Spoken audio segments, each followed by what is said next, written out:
अस्सलाम वालेकुम dear students, मैं असद अब्बास आपका फ़िज़िक्स टीचर। देखें भाई, आज का हमारा टॉपिक है, ये एक एग्ज़ाम्पल है, ये हमने आज करनी है। इससे पहले जो हमने टॉपिक पढ़ा था वेव्स वाला, जिसके अंदर एनर्जी को कैरी करना था, इसके बाद रिलेशन हमने पढ़ा था। ठीक है, रिलेशन के अंदर क्या था, वेलोसिटी थी, फ्रीक्वेंसी थी और वेवलेंथ थी, जिसका हमने प्रूव भी किया था V is equal to f lambda. तो आज उसी की एक प्रैक्टिकल एग्जांपल है, मतलब कि एक न्यूमेरिकल टाइप एग्जांपल है कि जिसके अंदर हम ये सारी चीज़ें जो हैं परफॉर्म करेंगे। आप देखें, पेज नंबर है आपके पास 12, पेज नंबर 12 पे एग्जांपल है 10.2। वेव मूव ऑन स्लिंग की with frequency of 4 hertz and wave length of 0.4 metre. What is the speed of wave. देखें भाई, एक ऑब्जेक्ट है जो कि मूव कर रहा है, ठीक है, जिसकी फ्रीक्वेंसी है 4 हर्ट्ज और वेव लेंथ उसने बताई है 0.4 मीटर। ठीक है जी, तो इसकी हमने स्पीड जो है ये फाइंड आउट करनी है। क्या करनी है? स्पीड इसकी हमने फाइंड आउट करनी है। तो गिवन डेटा हमारे पास है, फ्रीक्वेंसी की वैल्यू भी है, वेवलेंथ भी उसने दी है, हमें फाइंड करना है हमने स्पीड को। V इज़ इक्वल टू, ये चीज़ हमने फाइंड आउट करनी है। तो इसका फार्मूला है V is equal to f lambda. हमने लास्ट टॉपिक में पढ़ा था, आपको याद होगा कि हमने एक छोटा सा प्रूव किया था कि जो लॉन्ग क्वेश्चन के तौर पर भी आ सकता है और शॉर्ट में भी आ सकता है। V is equal to f lambda. F की वैल्यू क्या है हमारे पास? 4 है। लैम्डा की वैल्यू क्या है हमारे पास? 0.4 है। ठीक है जी, 4 मल्टीप्लाइड बाई 0.4। ठीक है जी, तो इसको हम मल्टीप्लाई करते हैं तो आंसर आता है हमारे पास 1.6 मीटर पर सेकेंड। 1.6 मीटर पर सेकेंड। अब ये मीटर पर सेकेंड क्या है?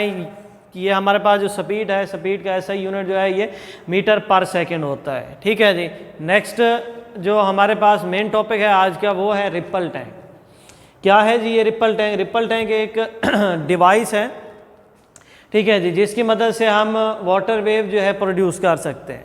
दोबारा देखें, इसकी डेफिनेशन है कि device use to produce water wave and to study their characteristic. कि एक ऐसी डिवाइस, एक ऐसा आला जिसकी मदद से हम पानी के अंदर वेव्स जो है पैदा कर लें, और दूसरा उनकी जो कैरेक्टरिस्टिक हैं उनको भी स्टडी करने के लिए हम इस्तेमाल करें। तो ये आला क्या कहलाता है? रिपल टैंक कहलाता है। दोबारा देख लें कि रिपल टैंक की डेफिनेशन है कि device use to produce water wave and to study their characteristic. कि एक ऐसा आला जिसकी मदद से पानी की वेव पैदा की जाए और उनकी जो कैरेक्टरिस्टिक है, मतलब कि उनकी जो खसूसियात हैं, उनको स्टडी किया जाए, रिपल टैंक कहलाता है। देखें भाई, अब ये रिपल टैंक जो है ये इसके कुछ पार्ट्स हैं।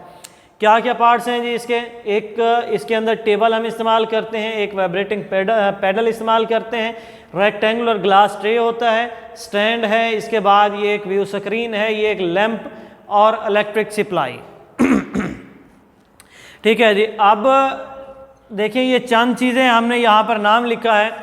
तो एक डायाग्राम भी हमने बनाई है जिसके अंदर एक टेबल है। ठीक है जी, टेबल कौन सी है? ये वाइट कलर वाली जो है, ये हमने एक टेबल बनाई है। ठीक है, अच्छा, इसके बाद इसके अंदर आप देख रहे हैं कि ये जो दूसरा कलर हमने इस्तेमाल किया, ये एक रेक्टेंगुलर ग्लास ट्रे है, मतलब कि एक शीशे की ट्रे है जो कि हम यहाँ पर इस्तेमाल करते हैं। ठीक है, ये ऊपर बल्ब लैंप लगाया है हमने। इसके बाद ये एक पैडल लगा, ठीक है जी, वाइब्रेटिंग पैडल इसको नाम दिया जाता है। वाइब्रेटिंग पैडल क्या है कि ये वेव्स प्रोड्यूस करने के लिए इस्तेमाल किया जाता है। ठीक है जी, इसका कनेक्शन यहाँ पर एक मोटर लगी है, मोटर का कनेक्शन जो है हम इस सप्लाई के साथ कर देते हैं। नीचे हमारे पास ये एक व्यू स्क्रीन है। व्यू स्क्रीन क्या है? व्यू स्क्रीन एक ऐसी स्क्रीन है जिसके ऊपर आप वेव्स जो है देख सकते हैं। ठीक है, अच्छा जी, अब इसके अंदर 2-3 सवाल पैदा होते हैं। कि पहली बात तो ये है कि हमने ये जो पैडल है इसको रेक्टेंगल शेप में क्यों लिया? ठीक है जी, तो उसका हल ये है कि अगर हमने देखिए, आपको पता होगा कि जब हम वेव्स की बात करते हैं तो वेव्स बेसिक क्या होती हैं? ये डिस्टरबेंस होती है एक मीडियम के अंदर। ठीक है जी, और फिर वेव जो है उनकी भी टाइप्स हैं। ठीक है जी, बाद का सर्कुलर वेव हमने स्टडी करनी होती है, बाद का हमने सेपरेट वेव जो है स्टडी करनी होती हैं। देखिए, अगर हमें सर्कुलर वेव्स चाहिए, ठीक है जी, तो पानी के अंदर हम क्या करते हैं कि एक इस तरह कोई पेंसिल है या कोई पेन है या सिर्फ हम उंगली जो है इसके अंदर डिप करते हैं। तो डिप करने से क्या है कि यहाँ जो वेव्स पैदा होती हैं वो सर्कुलर होती हैं, इस तरह की। ठीक है, ये वेव्स पैदा होती हैं अगर इसको आप इस तरह से वर्टिकली डिप करते हैं। ठीक है जी। दूसरा हमारे पास ये जो हमने यहाँ पर इस्तेमाल किया है रेक्टेंगुलर ये पैडल, रेक्टेंगुलर पैडल का मकसद यहाँ पर ये था कि हमें यहाँ पर स्ट्रेट वेव्स चाहिए। स्ट्रेट वेव से मुराद क्या है कि हमें बिल्कुल सीधी वेव चाहिए। तो अब जैसे ही ये पानी को मतलब कि हिट करता है तो उसके अंदर इस तरह की वेव्स पैदा होती हैं ये, ठीक है, जो कि हमें यहाँ पर जिनका अक्स लेने में आसानी होती है और जिनको स्टडी करने में भी आसानी होती है। ठीक है जी। इसका मकसद ये है कि हम यहाँ पर रेक्टेंगुलर ये वाइब्रेटर क्यों लेते हैं। ठीक है जी। अब दूसरा ये है कि आप यहाँ पर ये भी कह सकते हैं कि इसको मतलब कि वाइब्रेटर लेने का क्या मकसद है।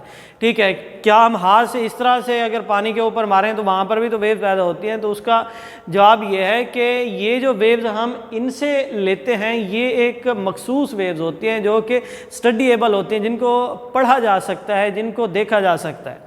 ठीक है जी। अगर हम क्या करते हैं बिल्कुल ज़ोर से ऐसे हाथ मारना शुरू कर दें तो उसके उस मीडियम के अंदर डिस्टर्बेंस पैदा होगी लेकिन वेव्स नहीं होंगी।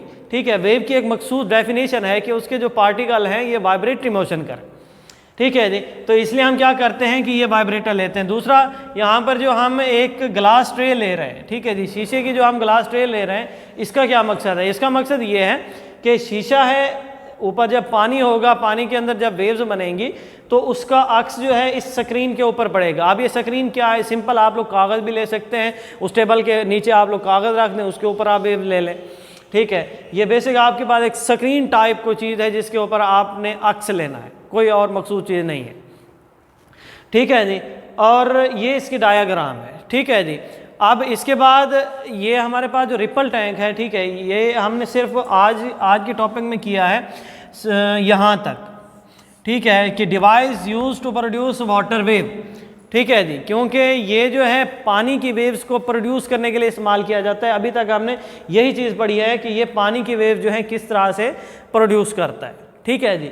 अब जो इसका दूसरा टॉपिक है, मतलब कि दूसरा जो पार्ट है, उसके अंदर हम ये पढ़ेंगे कि and to study their characteristic, के किन की कैरेक्टरिस्टिक, वो जो वेव्स पैदा हो रही हैं, ठीक है जी, उनकी खसूसियात जो हैं वो हम इसके अंदर डिस्कस करेंगे। कौन कौन सी इनकी खसूसियात हैं? देखिए जी, वेव्स की जो कैरेक्टरिस्टिक्स होती हैं ये तीन हैं।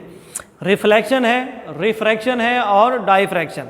ठीक है जी। रिफ्लेक्शन क्या होती है? रिफ्लेक्शन एक ऐसा फिनोमिना है, एक ऐसा अमल है जिसके अंदर ये आपके पास वेव जो है एक मीडियम से ट्रैवल करती है, दूसरे मीडियम पे फॉल होती है, फॉल होने के बाद दोबारा अपने असल मीडियम में चली जाती है, लेकिन यहाँ पर एंगल आई जो है इक्वल होता है एंगल आर के। अब जो रिफ्रैक्शन है, रिफ्रैक्शन में ये होता है कि वेव जो है अपना ओरिजिनल जो एक पाथ होता है, रास्ता होता है, उससे हट जाती है, बेंड हो जाती है। ठीक है जी। अब इसके बाद जो आप डाइफ्रैक्शन की बात करते हैं तो डाइफ्रैक्शन जो है उसमें क्या होता है कि जब आप वेव जो है दो किनारों से मतलब कि पास कराते हैं तो बाहर जो है एक सर्कुलर फॉर्म में हमें हासिल होती है। ठीक है जी। ये इंशाल्लाह हम नेक्स्ट टॉपिक में करेंगे। तो आज का हमारा ये टॉपिक इतना था। उम्मीद है कि आपको समझ आ गया होगा। अगर नहीं आया तो आप हमसे रब्ता कर सकते हैं व्हाट्सएप नंबर पे या हमारे कॉन्टैक्ट नंबर पे। ठीक है जी। तो शुक्रिया।